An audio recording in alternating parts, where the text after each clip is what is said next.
de alguns dos profetas.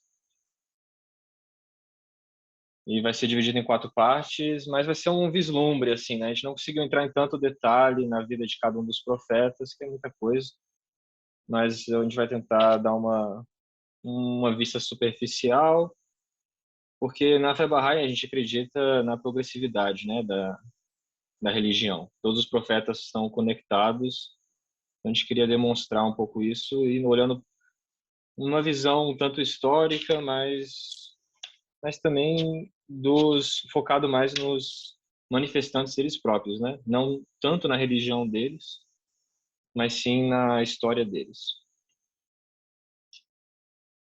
Então, deixa eu abrir aqui.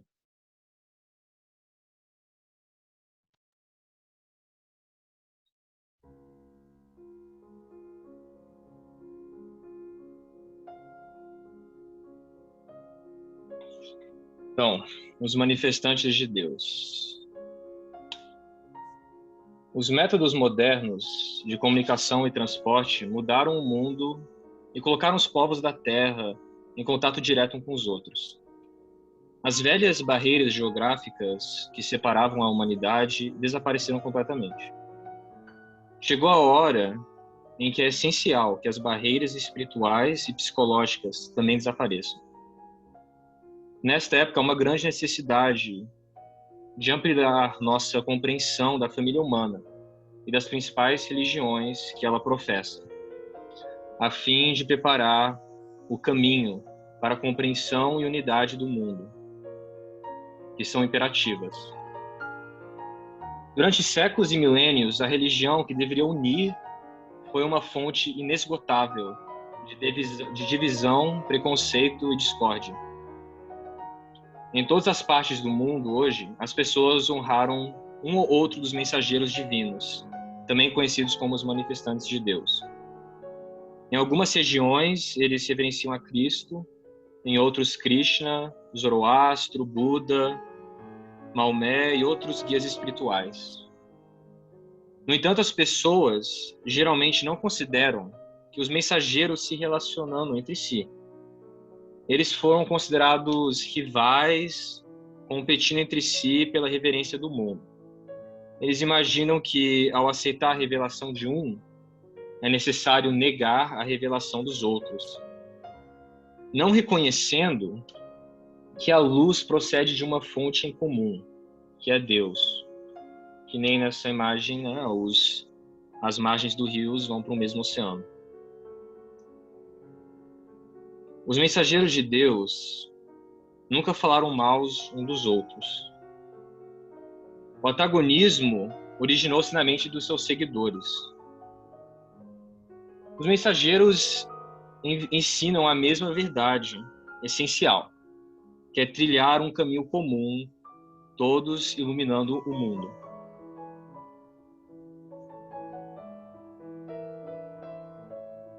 Se meu pai quiser ler esse aí. A luz é boa em qualquer lâmpada em que brilhe. Uma rosa é bela, seja qual for o jardim em que floresça. Uma estrela tem a mesma luz, quer resplandeça no Oriente ou no Ocidente. Abdu'l-Bahá. Queremos dizer também que realmente os manifestantes não estão em competição um com o outro. Coisa ridícula. Vem do mesmo fonte, mesmo lugar. Okay. Cada um desses mensageiros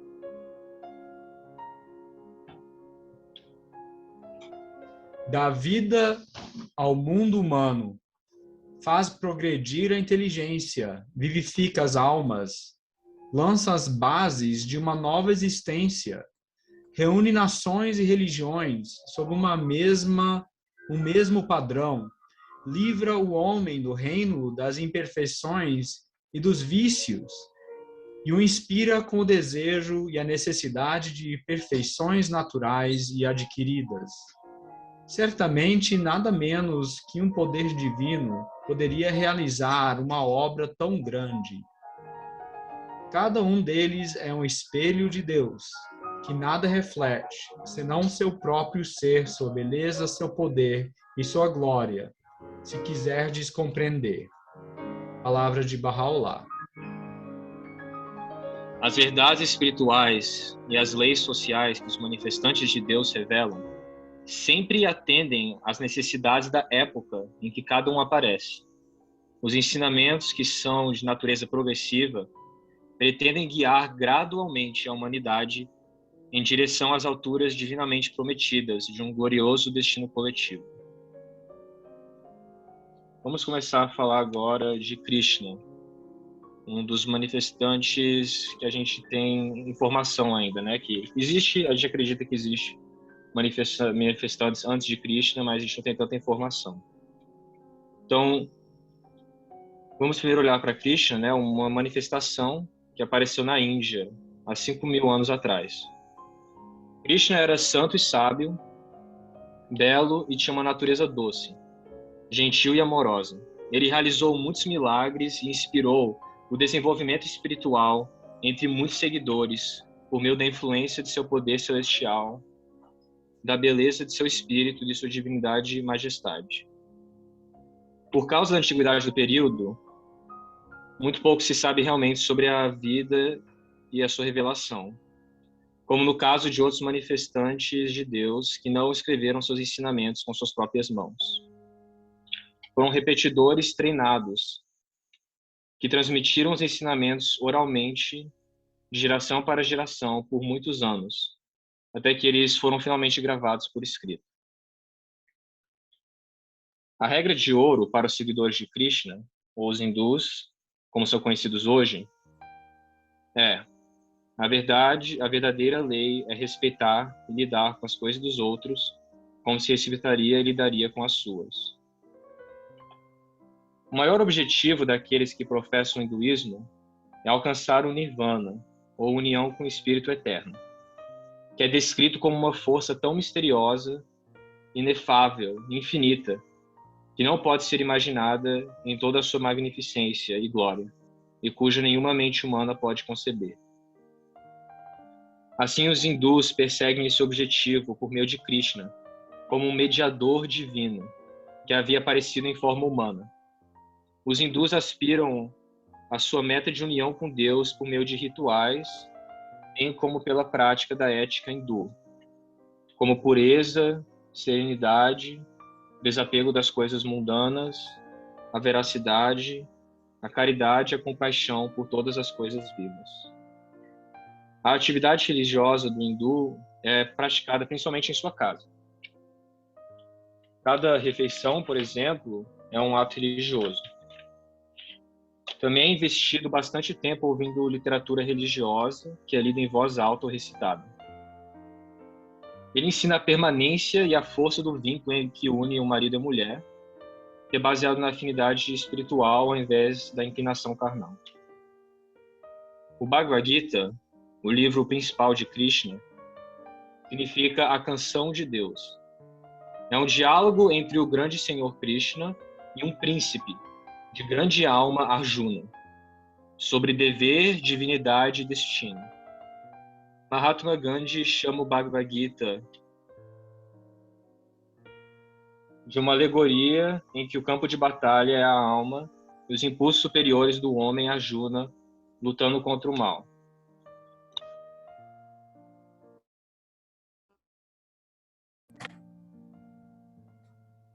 Arjuna, no Bhagavad Gita, desejava ver a forma divina em Krishna. Krishna então respondeu: mas você não pode me ver assim, com aqueles olhos humanos. Portanto, vou dar-lhe a visão divina. Krishna então revelou sua realidade transcendente a Arjuna. Suponha que 1000 sóis se levantassem juntos no céu. Tal é a glória de Deus. Estou com um problema aqui de conexão. Estou te ouvindo, viu?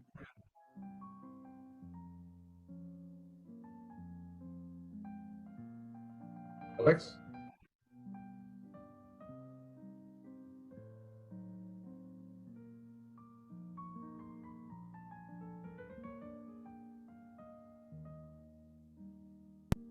Só ajeitando o microfone aqui.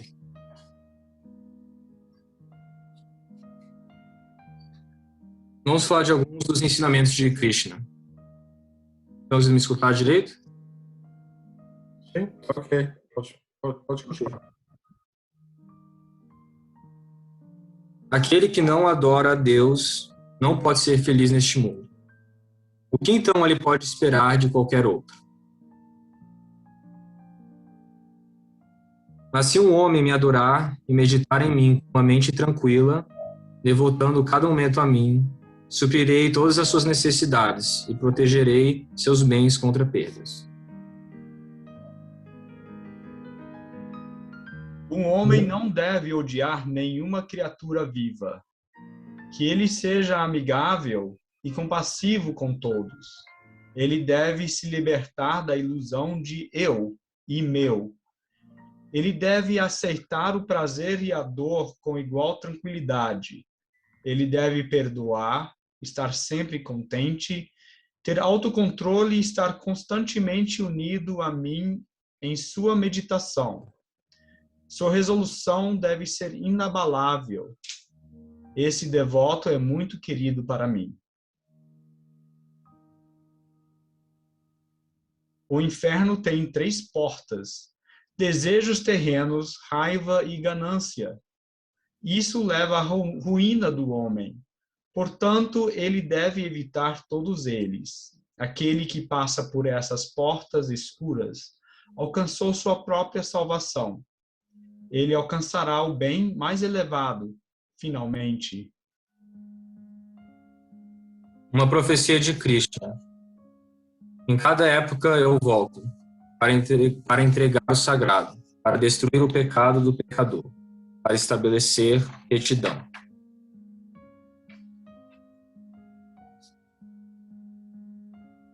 Vamos agora de 5.000 anos atrás para 2.000 anos antes de Cristo.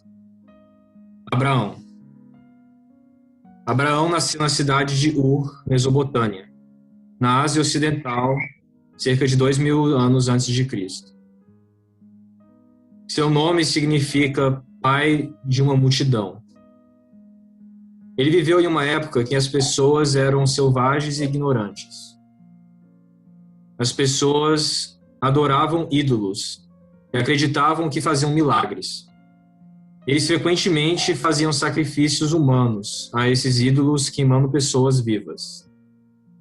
O pai de Abraão era um negociante de ídolos e toda a sua família era idólatra.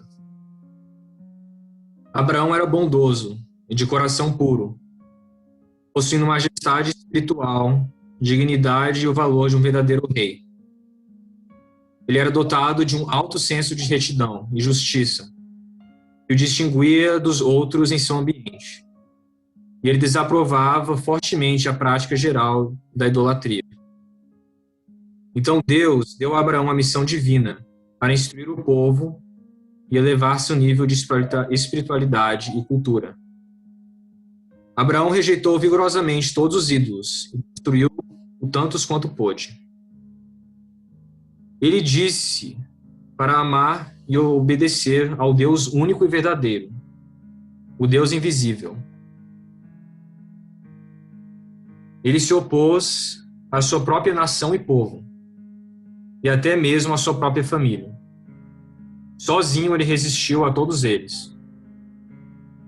Todos se levantaram contra ele, e ninguém o apoiou exceto Ló, que era o filho de seu irmão.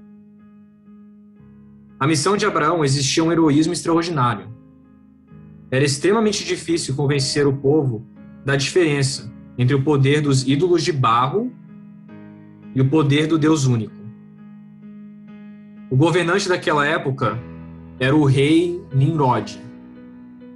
Ele se opôs severamente a Abraão e então decretou que ele deveria ser queimado vivo. No entanto, Deus fez com que Abraão, apesar de sua aparente impotência, triunfasse sobre as forças de Nimrod. Ora, o Senhor disse a Abraão: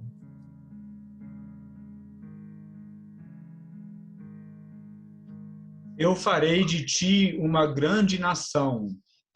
Abençoar-te-ei engrandecerei o teu nome, e tu ser uma bênção. Abençoarei aos que te abençoarem, e amaldiçoarei aquele que te amaldiçoar. E em ti serão benditas todas as famílias da terra. Gênesis. Esta e outras promessas semelhantes, como então o Senhor conduziu Abraão para fora da tenda e orientou: olhe para os céus e conta as estrelas, se é que podes. E prometeu: será assim a tua posteridade. Essas promessas deixaram Abraão perplexo, pois ele não tinha filhos, porque Sara, sua esposa, era estéril. Uma grande fome espalhou-se na região onde eles moravam. Então ele se mudou para o Egito com Sara. Nessa terra, Sara tinha uma serva egípcia chamada Agar. Sara insistiu que Abraão tomasse Agar como esposa para que sua casa fosse abençoada como um filho. Agar deu à luz a um adorável menino, a quem deram o nome de Ismael. Mais tarde, o profeta Maomé descendeu desta linha, assim como o profeta Babi dos tempos modernos, Ubabe. Deus então disse a Abraão que ele abençoaria Sara e que ela teria um filho. Naquela época, ela tinha 90 anos. O filho que nasceu dela se chamava Isaque. Moisés e Jesus descenderam de Isaque. Depois de algum tempo, Sara morreu com uma idade de 127 anos. E Abraão se casou com Catura, que lhe deu 6 filhos. Bahá'u'lláh era descendente de uma dessas crianças. Agora vemos a grande aliança que Deus fez com Abraão, e de sua linhagem descenderia grandes reveladores, os escolhidos de Deus, que trariam a revelação divina do alto em diferentes épocas, para guiar, iluminar e abençoar todas as famílias da terra. Além dos mensageiros divinos mencionados acima, muitos profetas menores saíram da linhagem de Abraão, como Isaías, Jeremias, Daniel e outros. Na tradição hebraica, Abraão ocupa uma posição eminente. Ele é considerado a rocha espiritual, sobre a qual Deus estabeleceu o mundo, é um símbolo de fé na promessa de Deus e obediência ao seu chamado. Abraão estabeleceu a base da crença no Deus único.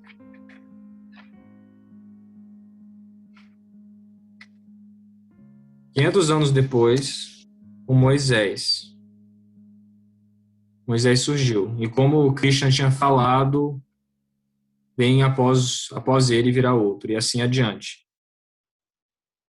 Moisés, aquela figura única e imponente, o fundador do judaísmo, nasceu no Egito, onde seu povo havia sido escravizado. O faraó temia que os hebreus ou israelitas seriam mais fortes do que os egípcios. Então ordenou que todos os hebreus recém-nascidos do sexo masculino fossem afogados. Como Moisés era um bebê hebreu, sua mãe o escondeu por 3 meses. E quando ela não podia mais escondê-lo, ela colocou a criança em uma cesta impermeável e o deixou em um junco às margens do Nilo. Ela instruiu sua filha Miriam a ficar por perto para observar o que aconteceria. Quando a filha do faraó foi tomar banho no rio, ela viu a cesta. Ela imediatamente amou o bebê, embora soubesse que ele provavelmente era hebreu. Ela decidiu adotá-lo e criá-lo como seu próprio filho. Ela trouxeram várias amas de leite para a criança, mas ela recusou mamar delas. Então a irmã de Moisés se aproximou da princesa e ofereceu para trazer uma mulher hebraica para amamentá-lo. A princesa concedeu e com isso assim colocou a própria mãe do bebê, sobre cujos cuidados a criança foi colocada, até que ela fosse desmamada. Moisés foi criado na corte do faraó como membro da família real. Desde o início, Moisés demonstrou um grande amor pela justiça e uma profunda compaixão pelos oprimidos. Ele ansiava ardentemente pelo bem-estar de seu povo. Ele aproveitou todas as ocasiões possíveis para servir aos israelitas e salvá-los da tirania. Então ele deixou o Egito e foi para a terra de Mídia, onde se casou. Um dia, quando Moisés estava pastoreando suas ovelhas no Monte Sinai, um anjo apareceu a ele em uma chama de fogo, no meio de uma sarça ardente. Moisés observou e viu que, embora a sarça estivesse queimando, não estava sendo consumida. Ele ouviu a voz de Deus chamando-o da sarça. A voz contou a ele sobre sua missão como mensageiro divino. Ele deu instruções para tirar os israelitas do Egito e conduzi-los ao Canaã, agora conhecido como a Palestina e Israel, a fim de liberá-los da opressão dos egípcios. As dificuldades de Moisés com Faraó são bem conhecidas. Ele foi ao Faraó para pedir-lhe permitisse que os filhos de Israel voltassem para sua antiga terra natal, antes de serem feitos escravos. Mas o Faraó riu e negou. Assim Moisés disse que ele veio de Deus, e se o Faraó não lhe obedecesse, todos os egípcios teriam furúnculos. Com certeza, todos os egípcios saíram com furúnculos. Então o Faraó disse a Moisés: tire os furúnculos e eu os deixarei ir. Moisés então curou todos os furúnculos, mas o Faraó quebrou sua promessa. A mesma coisa aconteceu novamente. Moisés disse que enviaria uma praga de gafanhotos, que começaria a devorar as plantações. E novamente o Faraó pediu a Moisés que os mandasse embora, e ele deixaria os filhos de Israel irem. E novamente ele quebrou sua promessa.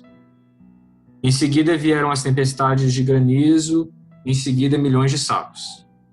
E a mesma coisa aconteceu com o Faraó. Finalmente, Deus disse a Moisés: diga ao Faraó que enviaria um anjo por toda a terra do Egito, para matar o primogênito de cada família.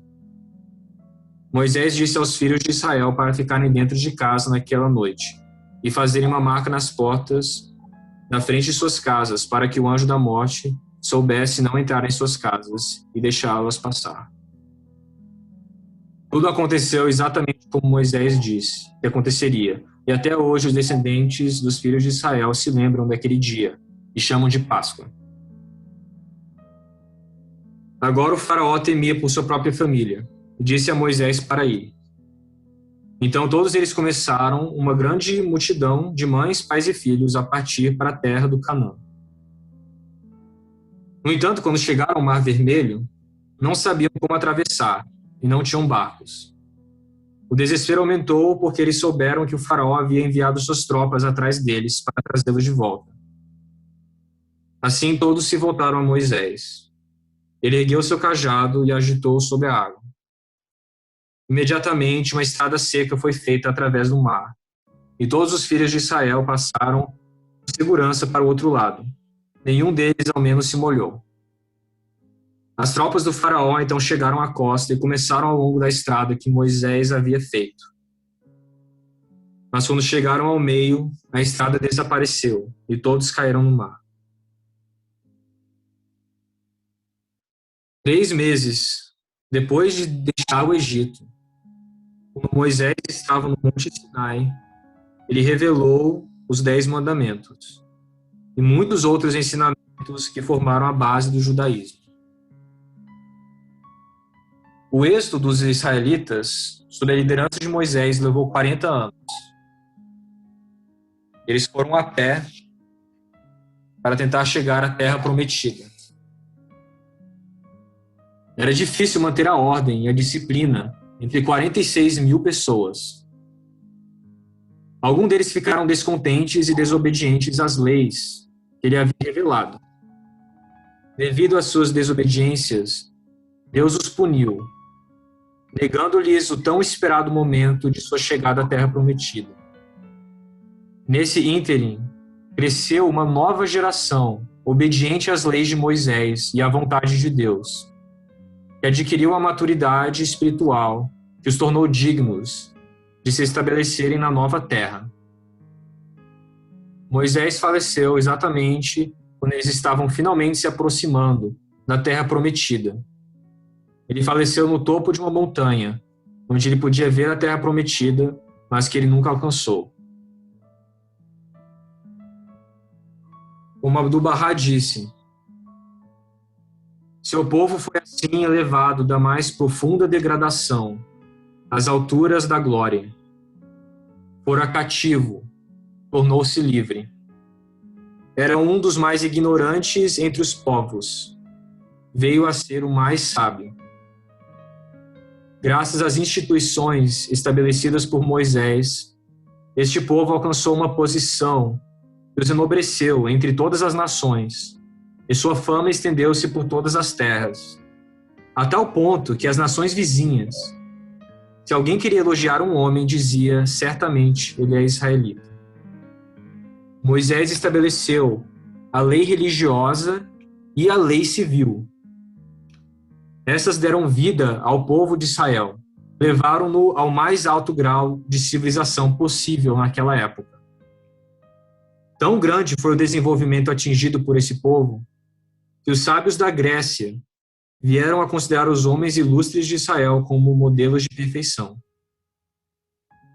Abdu'l-Bahá nos dá um vislumbre da importância da vinda de um manifestante para a humanidade. Assim como o Sol é a fonte da existência física, a palavra de Deus é a fonte da vida humana e da civilização. Ao apontar que nenhuma vida seria possível sem o calor e a luz do Sol, Abdu'l-Bahá disse: Assim como o Sol fenomenal brilha sobre o mundo material, produzindo vida e crescimento, o Sol espiritual ou profético confere iluminação sobre o mundo humano de pensamento e inteligência. E a menos que se erguesse no horizonte da existência humana, o reino do homem se tornaria escuro e se extinguiria. A palavra de Deus é a fonte de luz e vida, e a separação dela é escuridão e morte. Agora estamos começando a ver. Existe um padrão na vinda de uma manifestação. Quando a humanidade ganha certa capacidade, é hora de aprender novas lições. Isso ocorre quando as pessoas precisam seguir em frente, quando seus velhos hábitos não são mais adequados para bons resultados. Além disso, as pessoas tendem a esquecer os ensinamentos dos manifestantes anteriores. E a corrupção é abundante. Então, a vinda dos manifestantes é essencial para a renovação e regeneração. Embora cada manifestação experimenta a resistência de parte da população, muitas vezes sacerdotes e organizações religiosas, que veem a vinda do manifestante como uma ameaça ao seu status e renda. Quando o manifestante aparece, ele revela a palavra de Deus. A palavra de Deus para aquele período específico de tempo. Você vê, a palavra de Deus é a fonte de luz e vida. Nisso reside a energia para a renovação e regeneração das pessoas, que reconhecem e procuram adquirir os novos ensinamentos. A própria palavra libera uma energia espiritual que se espalha pelo mundo e permanece latente na criação humana, pronta para ser ativada. O processo de revelar a palavra de Deus tem uma influência poderosa no manifestante de Deus, pois o impacto da revelação atinge sua alma e ele se torna um instrumento pelo qual essa energia é liberada para o mundo. Os seguidores ficam maravilhados com o poder que sentem na manifestação. Apenas estar perto dele, ouvir seus ensinamentos, muda suas vidas e pensamentos. Grande força para eles mudarem. Todos nós sabemos, não importa qual manifestação seguimos, do poder nas palavras, mesmo depois de muitos e muitos séculos. Este é um fenômeno maravilhoso que ocorre repetidamente nessa terra, e é a maneira de Deus liderar seu povo. O próprio manifestante é, como relata o guardião da fé Bahá'í, Shoghi Effendi, de uma ordem diferente daquele do ser humano. A nossa consciência é muito limitada por nossos sentidos e pensamentos abstratos. No entanto, a consciência da manifestação é ilimitada. Ele sabe o que está acontecendo em todo o mundo ao mesmo tempo. Quando oramos a Ele, Ele nos ouve e nos responde. Se 1 milhão de pessoas ou 1 bilhão estão orando a Ele, Ele ouve e responde a cada um. Ele também demonstra todo o conhecimento. No entanto, Ele nos dá exatamente o que precisamos, na hora que Ele vem, não mais do que podemos entender. Caso contrário, seríamos dominados e até mesmo deixaríamos de existir pela enorme e extraordinária luz e vida de seu ser. Vamos ver agora na Pérsia, cerca de 3.000 anos atrás, onde apareceu um manifestante de Deus chamado Zoroastro, às vezes chamado de Zaratustra. Ele foi um grande profeta ao buscar converter um povo bárbaro e ignorante a um modo de vida avançado e espiritual. O zoroastrismo, a antiga religião da Pérsia, está entre as principais religiões do mundo. Na época em que Zoroastro era jovem, ele já era conhecido por seus numerosos atos sagrados e bondosos, sua profunda sabedoria, virtudes elevadas e devoção para com Deus e seus semelhantes. Ele não deu valor ao mundo e suas preocupações, e trabalhou dia e noite a servir Deus. Sua mansidão foi combinada com uma coragem de leão, e ele defendeu vigorosamente o que pensava ser certo e verdadeiro.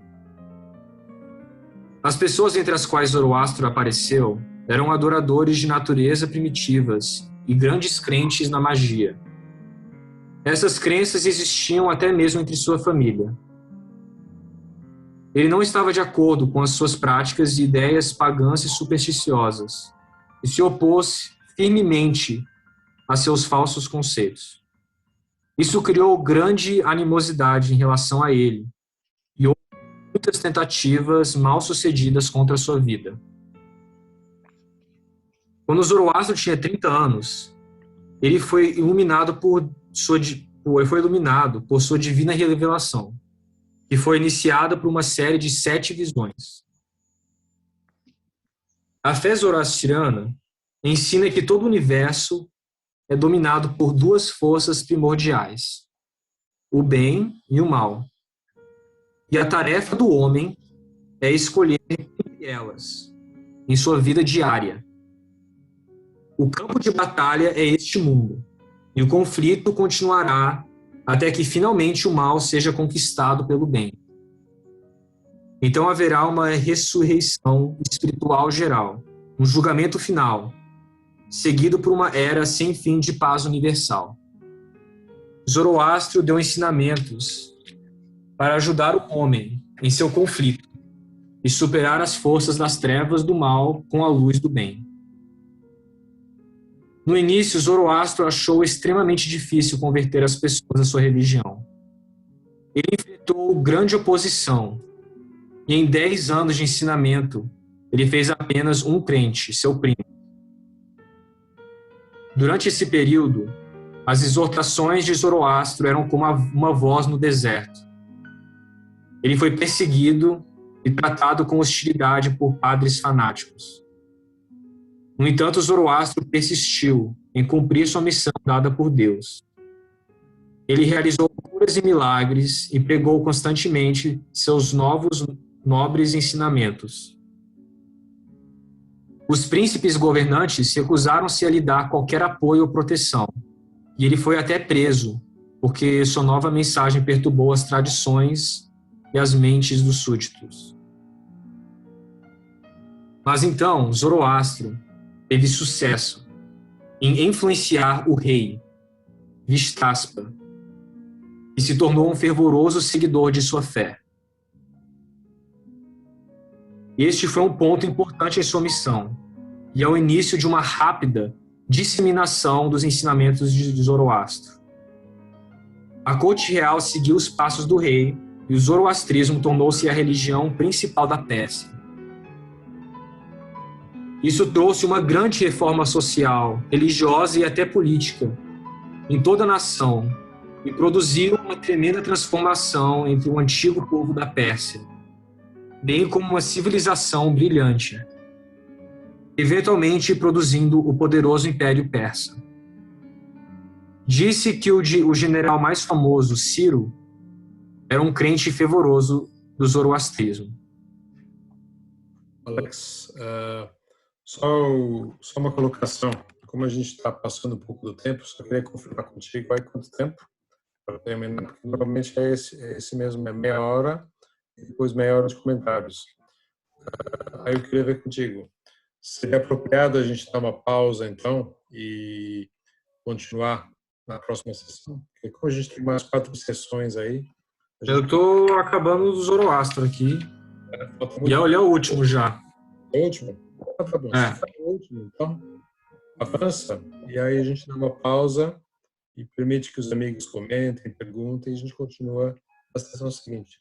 Ok. Assim? Legal. As Sagradas Escrituras de Zoroastro são chamadas do Zend-Avesta, que significa comentários sobre o conhecimento. Zoroastro, como no caso dos outros profetas antigos, não escreveu seus ensinamentos com suas próprias mãos. Eles foram transmitidos oralmente de geração em geração por muitos anos antes de serem gravados. Zoroastro fundou uma civilização essencialmente agrícola, permeada por um conceito prático de vida.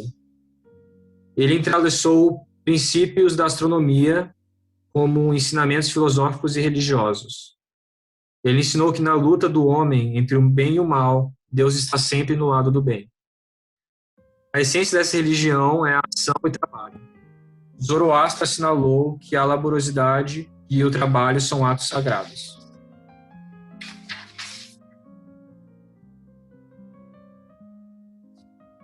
Deixa eu só... Eu vou pular aqui, ó.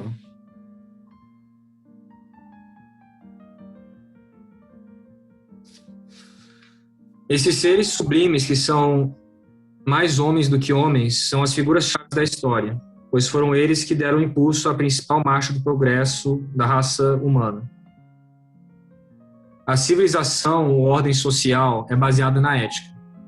A ética é baseada na espiritualidade. A espiritualidade é baseada no desenvolvimento dessas qualidades sagradas inerentes na alma, que são ensinadas e exemplificadas pelos mensageiros divinos, enviados por Deus de era em era para mover progressivamente a civilização adiante. E aqui são um tanto das perguntas que a gente criou para ver a conexão entre os profetas. Agora pode ter algumas perguntas nisso, mas eu só queria ir com vocês para ver cada um desses aqui. Um desses 4 profetas, eles fizeram profecias sobre o próximo manifestante? Sim, sem dúvida. Eles pregaram o amor? Sim. Parece que sim. Eles professaram a ética, a veracidade e as virtudes? Sim. Eles dão diretrizes sociais, meios de vida? Sim. Uhum. Uma lei de ouro? Sim. Todos ensinam. De repente, poderia deixar outras pessoas responderem, que são mais recentes na fé e que estão hoje pela primeira vez. Eles trazem... Isso, a gente encoraja aí todo mundo a participar, mas em particular, né, aquelas pessoas que estão conosco pela primeira vez. Então, quem está participando aí pela primeira vez, o está novato, a gente estimula, encoraja aí que participem também. Se quiser. Eles trazem um livro sagrado? Sim. Eles são seres iluminados com poderes divinos? Eles fazem milagres? Sim. Eles transformam as estruturas da sociedade? Sim. E eles sofrem perseguições, infelizmente? Sim. Então vemos que todos esses profetas têm um rumo em comum, né?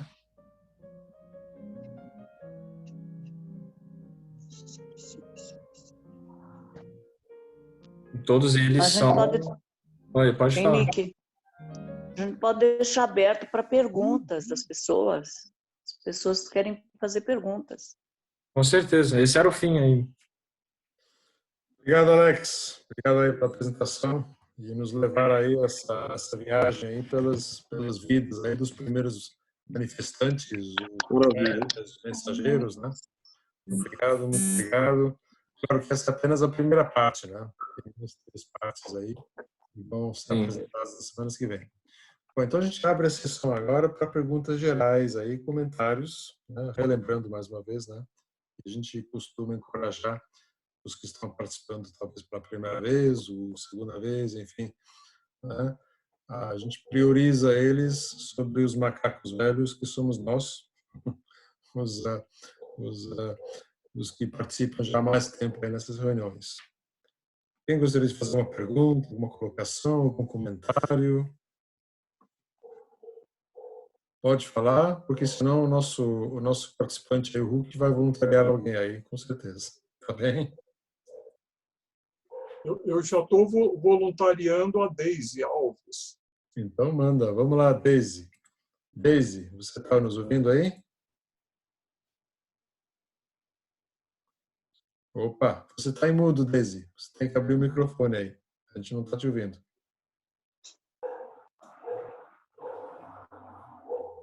Deise. Isso, abre o microfone para a gente conseguir te ouvir aí. A gente não está te ouvindo. Oi, boa noite.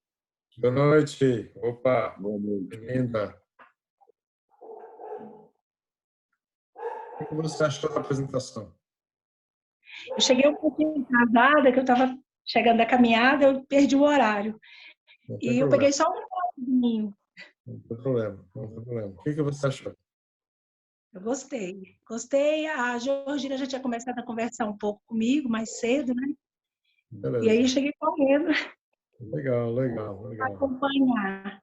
Bem-vinda. Antes tarde do que nunca. Antes tarde do que nunca. Muito bem-vinda. Prazer em vê-la. Prazer em vê-la. Alguém mais gostaria de fazer alguma pergunta, alguma colocação, alguma coisa? Eu só queria que me relembrasse qual desse último que ele falou, qual era o propósito o objetivo da mensagem, que eu não escutei direito. Do Zoroastro, né, Alex? Sim, do Zoroastro, é. Quer comentar, Alex? Zoroastro, bastante coisa da mensagem dele era de ação e do trabalho, de seguir disciplina. Por isso que a sociedade dele era bem baseada na agricultura, essas coisas. Ele tem até, eu acabei não conseguindo ler, mas ele fala que a agricultura é até um ato religioso, assim, Agradeço, Alex. Obrigada. Então, Alex, eu não teria uma pergunta, mas eu acho que você fez uma coisa que muita gente gostaria de fazer, inclusive eu, que é fazer essa pesquisa, né? Uhum. Aí eu te estimularia a, de repente, produzir um texto, né? Com as características. Você já está com, né, 2/3 do caminho andado aí, né? Que eu acho que seria muito didático, muito interessante, né? Para todo mundo. Se quiser, eu posso compilar tudo no final. Eu já tenho até em texto já. Ah, que ótimo. Legal, legal. Talvez você pudesse mandar por e-mail aí, quem quiser receber por e-mail, coloca o seu e-mail no chat, né? E aí a gente organiza para mandar para vocês aí, se vocês quiserem. Pode ser. Isso. Nick, posso fazer uma pergunta? Com certeza, Sr. Huck. Em primeiro lugar, aloha para todos, parabéns ao Alex. Alex, qual foi ou quais foram as fontes de sua pesquisa? Porque você deu detalhes assim bastante interessantes que não são fáceis de serem encontrados, né? Você poderia nos dar um panorama? Talvez essa pergunta é melhor para minha avó, que ela que achou mais das... Ok. Eu vou dizer que Alex é completamente bilíngue. E eu falo inglês também como língua nativa, não? Então, nós pesquisamos em muitos livros em inglês que não são realmente disponíveis em português ainda. E foi uma dor até para Alex, porque ele sempre fala, oh, precisa ter esse em português. E realmente, não, tem detalhes maravilhosos e muito inéditos. E nós ficamos muito felizes de trabalhar nisso. Yeah. Obrigado, Su. Legal. Levou bastante tempo, né? Eles estão trabalhando já nisso desde a última vez que o Alex falou aqui com vocês. Nossa, Levou bastante tempo de pesquisa que eles estão fazendo. é uma verdadeira odisseia, então. Nossa, faz tempo a última apresentação, hein? Faz alguns meses já. Faz bastante tempo. Nossa, parabéns, é legal. Muito bem. Muito bem. Bom, quem mais gostaria de perguntar?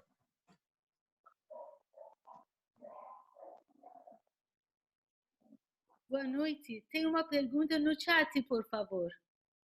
Tem uma pergunta no chat?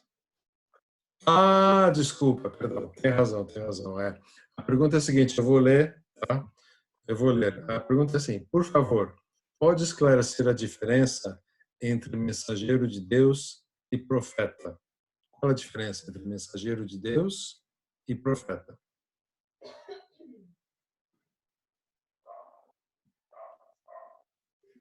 Bem, que eu saiba, eles são tanto... Porque os mensageiros de Deus, pode-se dizer que são os principais, mas eles também são profetas. Mas que eu saiba, tem profetas menores também, que talvez você pode diferenciar da manifestação de Deus.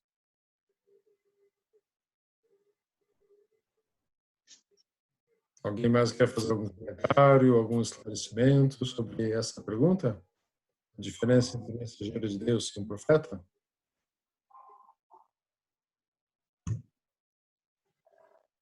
O profeta, o nome profeta... Geraldo levantou o dedo. Geraldo levantou o dedo, perdão, não vi. Geraldo? Você quer comentar? Olha, pelo que eu entendo de manifestante e profetas, né, porque até hoje tem muita gente que tem esse dom da profecia, né? Mas o que diferencia eles de um mensageiro é que o mensageiro ele traz uma civilização junto com ele, né? Ele traz geralmente ele traz um calendário, um livro sagrado, né? E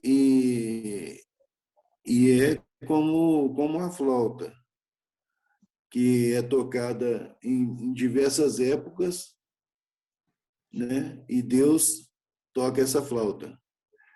Então, eles obedecem, fazem tudo o que Deus pede, né? Então, o negócio é esse. E todos eles falam da mesma coisa, eles não divergem entre eles, né? e todos eles falam da sua próxima vinda, né? E, como diz assim, o erro, no caso, está no ser humano, que não presta atenção nisso e acaba negando a próxima vez que ele volta. Viu? Só isso, por enquanto. Legal, obrigado, Geraldo. Mais alguém gostaria de falar, comentar sobre isso? Ô, Nick, posso falar? Eu não sei se alguém levantou a mão antes de mim, parece que o Idevir levantou a mão. Idevir, você queria falar uma coisa, Idevir? Mas se o outro quer falar, pode ter preferência.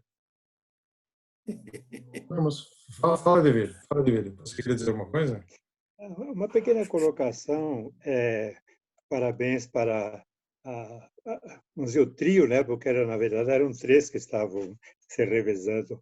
Muito boas colocações, excelentes assim, abordagens das principais mensagens de cada um dos manifestantes, né?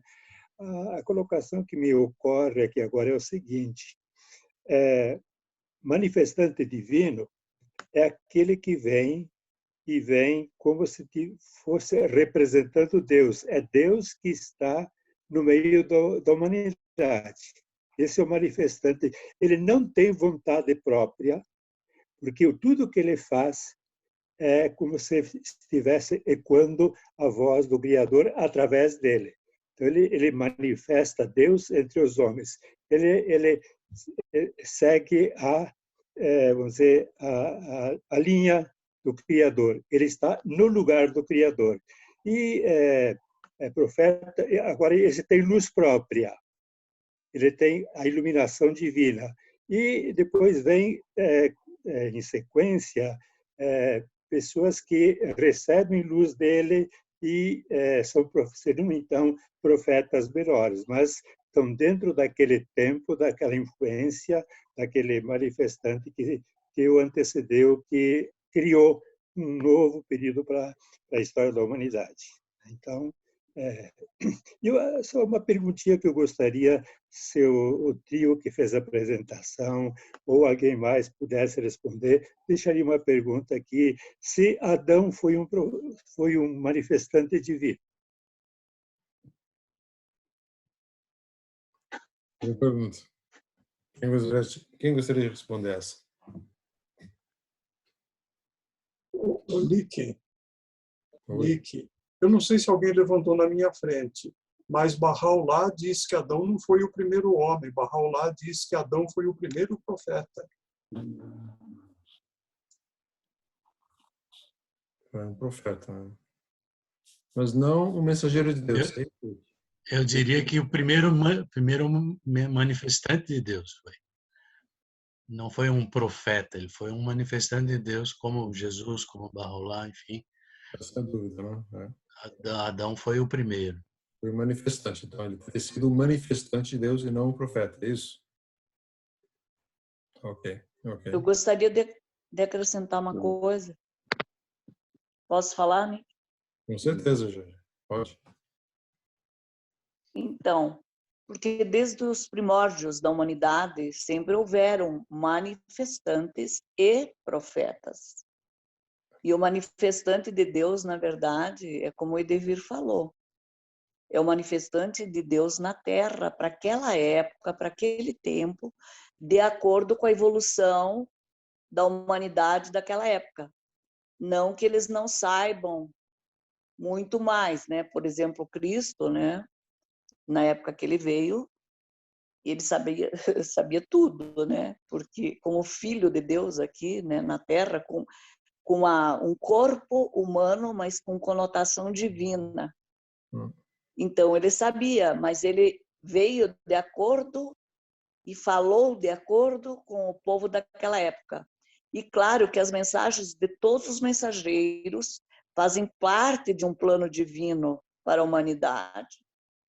E de épocas em épocas, vem novamente de 500 a 1000 anos, sempre se apresenta um novo mensageiro na Terra. E esse que vem, ele nunca é contra o anterior que esteve aqui. Ao contrário, ele sempre vem reafirmando o que o mensageiro anterior disse e trazendo uma nova mensagem de acordo com a evolução. Então, é por aí. Obrigado, Georgina.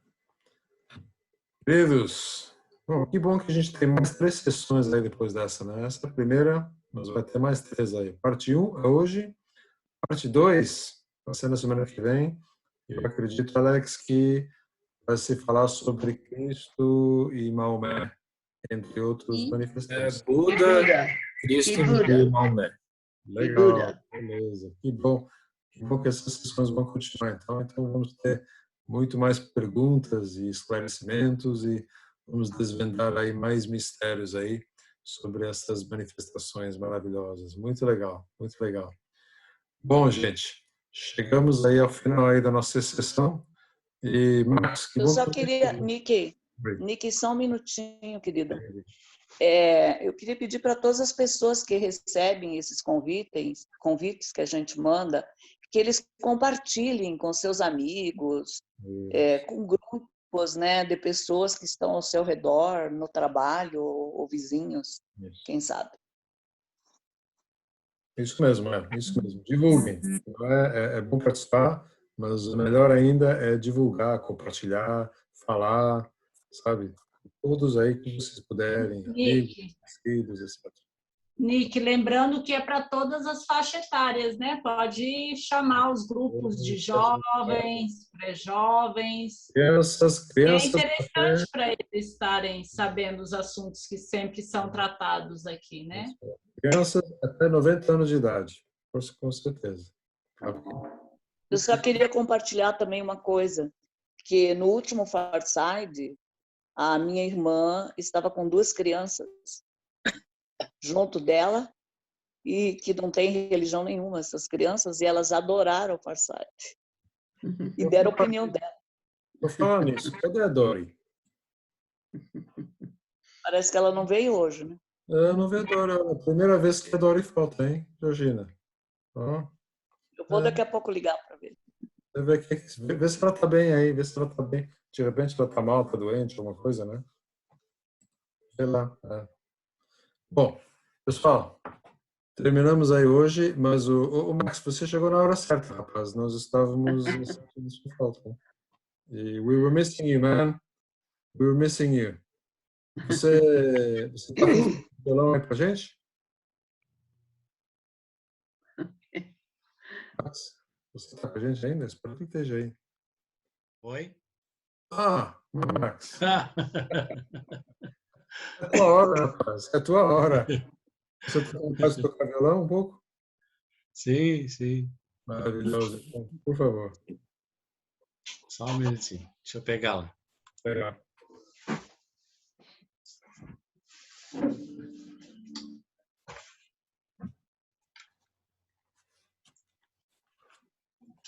Encerrar com uma música. Maravilhoso. Estão ouvindo? Perfeitamente.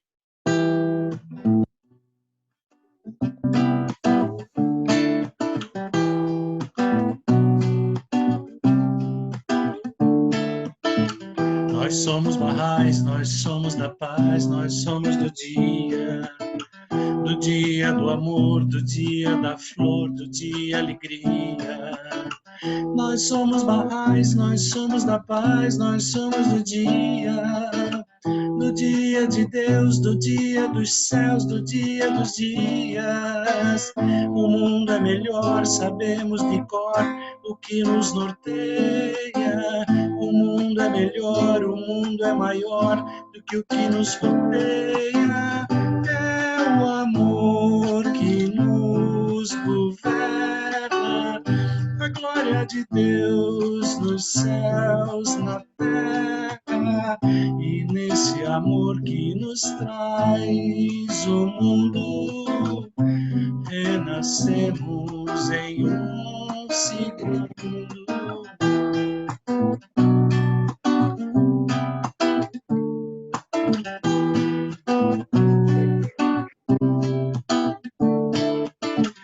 Nós somos Bahais, nós somos da paz, nós somos do dia do amor, do dia da flor, do dia alegria. Nós somos Bahais, nós somos da paz, nós somos do dia de Deus, do dia dos céus, do dia dos dias. O mundo é melhor, sabemos de cor o que nos norteia. O mundo é melhor, o mundo é maior do que o que nos rodeia.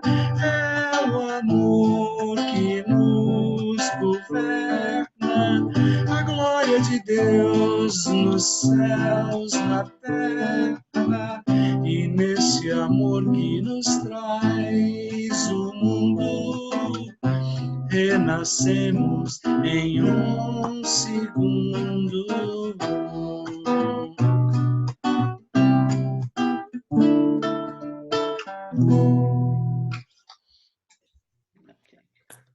Obrigado, querido. Max, adoro tuas músicas. Muito obrigado. Obrigada, Max.